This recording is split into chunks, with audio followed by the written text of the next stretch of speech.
என்ன சொல்ற? நாட்டுல இருக்கிற எல்லா பொண்ணுங்களையும் கெட்டவங்கன்றியா? ஏய் ஏய் ஏய், நாட்டுல இருக்கிற எல்லா பொண்ணுங்களும் கெட்டவங்கன்னு நான் எப்ப சொன்னேன்?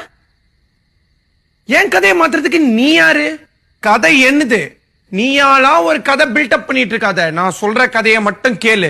இன்னைக்கு நீங்க உட்கார்ந்துட்டு இருக்க, நான் இங்க நின்னுட்டு இருக்கேன்னா அதுக்கு காரணம் நம்ம அம்மா. அவங்கள பத்தி நான் ஒண்ணு தப்பா சொல்லலையே. ஊர்ல இருக்கிற எல்லா அனாதைக்கு நான் தான் தாயின்னு சொன்னாங்களே மதர் தெரசா, அவங்கள பத்தி நான் ஒண்ணு தப்பா சொல்லலையே. தப்பார், பொண்ணுங்கள்ல நல்லவங்களும் இருக்காங்க கெட்டவங்களும் இருக்காங்க. சுடிதார் போட்டு போறவளா நல்லவளும் கிடையாது, ஜீன்ஸ்ல சுத்துறவளா கெட்டவளும் கிடையாது. காதலுங்கிற பேர்ல ஏமாத்துறாளுங்க பத்தியா, அவளுங்களை மட்டும் தான் கொள்ளுவேன். கொல்லுவியா? கொண்டுட்டு தப்சில நினைச்சிட்டு இருக்கியா? போலீஸ் சொன்ன சும்மா விட மாட்டாங்கடா. போலீஸாலையும் என்ன ஒண்ணும் பண்ண முடியாது, ஒன்னாலையும் என்ன ஒண்ணும் பண்ண முடியாது. நாளையில இருந்து நான் என் கெட்டப், என் பேச்சு, என் ஸ்டைல் எல்லாத்தையும் மாத்த போறேன் பிரதர். நாளையில இருந்து நான் மொட்டை மதன் இல்ல, மன்மதன்.